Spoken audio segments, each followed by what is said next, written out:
If you could make being a fox acceptable, would you? Yes, definitely. Some people think that I'm not a fox, and that makes me angry. Why can't you go back to the wilderness?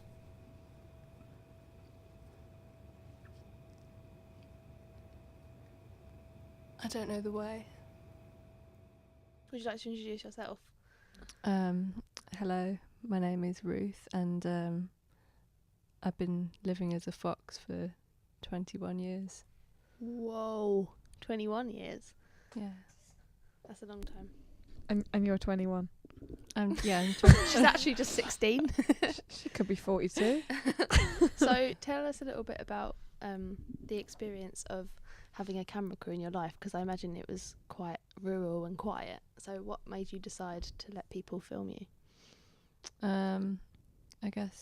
I guess in the first instance it was I just really desperately wanted people who feel like me to understand that they're not on their own, and to help people who are not foxes sort of not marginalise us anymore. Well, I never considered that there'd be anyone else living like this, because you were always like, I'm the only fox, I'm the fox. I'm a fan of the film. I've seen it many times. I also watched the film back, and then I looked at myself and I thought, on reflection, Ruth, I'm being a little bit self-centered, and there might actually be other people like me out there who can gain something from it. Yeah, that's true. Perhaps other woodland animals. Yeah. Maybe. Yeah. I wonder if there's any sort of exotic animals. Do you think that this is something that happens across the world, not just in Nottingham? Yeah, I'd like to think so. I mean, maybe there's some people who are just hiding away, like maybe some red squirrels, some people that we don't. Oh yeah, because they're quite rare. Yeah. Maybe you should set up like a Woodland Livers Anonymous group that you could get people to come in on. Don't laugh at her way of life. I'm sorry. I'm not used to it. Yeah, I know. What about you? You didn't really have any involvement in the... You didn't... I remember when you just found it quite funny when you watched the film. You didn't take it seriously, did you? I don't know. I didn't know if it was real. But meeting you now, I can see. Sorry about this, Ruth. She's not very... I'm sorry. I'm very rude person. Have you had anybody approach you from the film in the street? Anyone come up to you? No, I haven't. I haven't actually. No. What do you mean? Do You mean people who have watched the film? Fans. No, I haven't had people on the street, but I've had it got a lot of plays in Bonington Fine Art Department, and a lot of people, like a lot of the fine art students, were giving encouragement and saying that they really liked it, and they recognised me obviously, because I do hang out there quite a lot. Yeah. Oh, so it's like, do you feel like with a small amount of celebrity you've sort of changed, maybe getting to know people? Because I saw in the film that you seem to be living in sort of house, so are you having more contact with people and you're finding them easier to get along with? Yeah, I think it's helped destigmatise around my own kind of social circle quite a lot. Yeah. So are people generally more forgiving, or do you find that you have a different sort of reaction to people that haven't seen the film or don't know you? For example, if you went to the shops and someone gave you a weird look, would you be able to deal with that better? Well, because of the film? Yeah, just because of the whole experience of sort of being closer to people during filming and things. Yeah, that's true.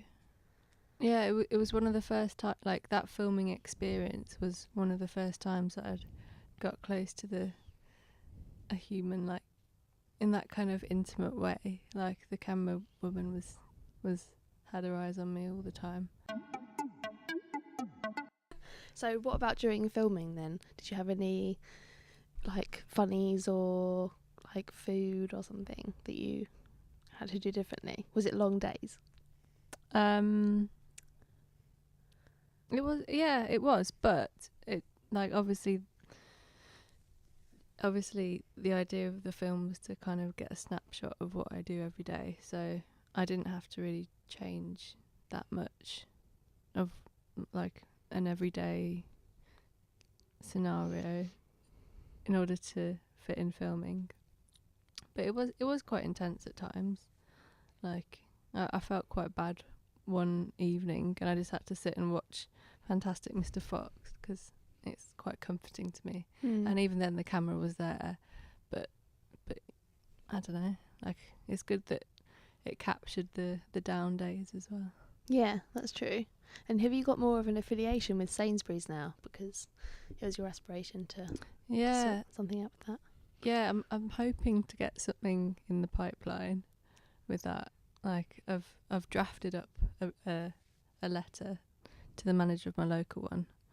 I just need to touch it up and get it out there. Just a kind of proposal. And also, I'm just really curious, so can I just ask you about what some things that weren't really touched on too much in the film about when you were born, and you said you've been living in Fox for 21 years, that's all your life. Have you got what your earliest memories from that? My earliest memories,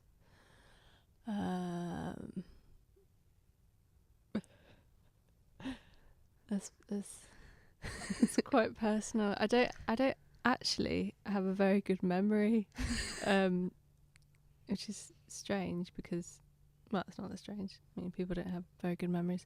But I do have a vague recollection of my mother, but I did leave her at a very young age, so I don't know. To be honest, I find it a bit hard to talk about. Oh, okay. Sorry about that. So you left... Oh, sorry, no, I won't, I won't pry. I was going to say, it's weird that you left her just like, I'm getting out of here. Well, it was difficult circumstances. It wasn't a chosen path. Yeah, okay. Today in our show we were talking about these pencil cases. Oh God, not the pencil cases. I noticed there was one called For a Fox, but actually there was an image of a fox and underneath it said Foxy, didn't it? Yeah. So that's Foxy Fox. Do you feel like that would be an appropriate pencil case for you to use? Foxy. Yeah.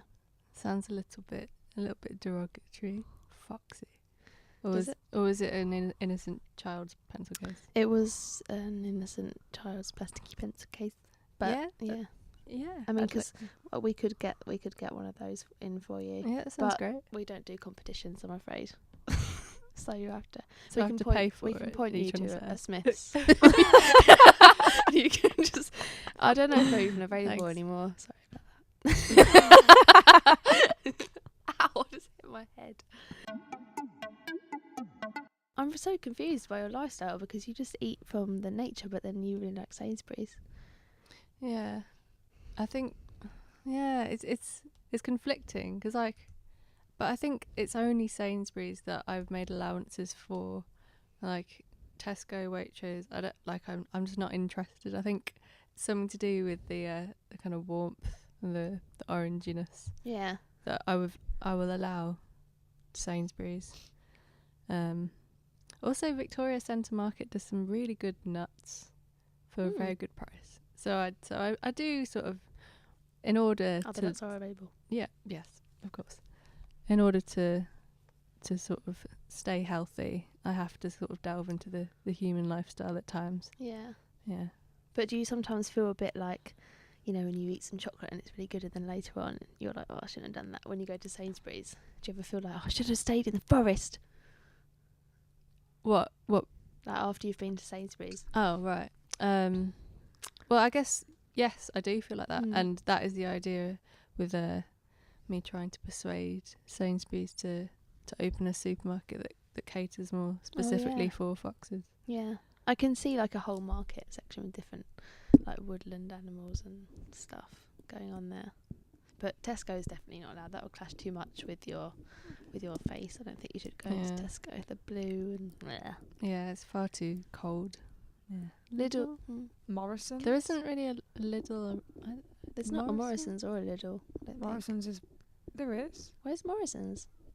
I don't. I did know. see someone with a Morrison's bag the other day, and I wondered where on earth they got it.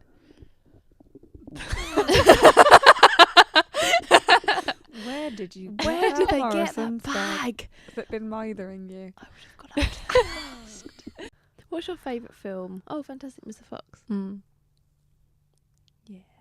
I like that film. I wonder if you'll meet anyone from that film one day.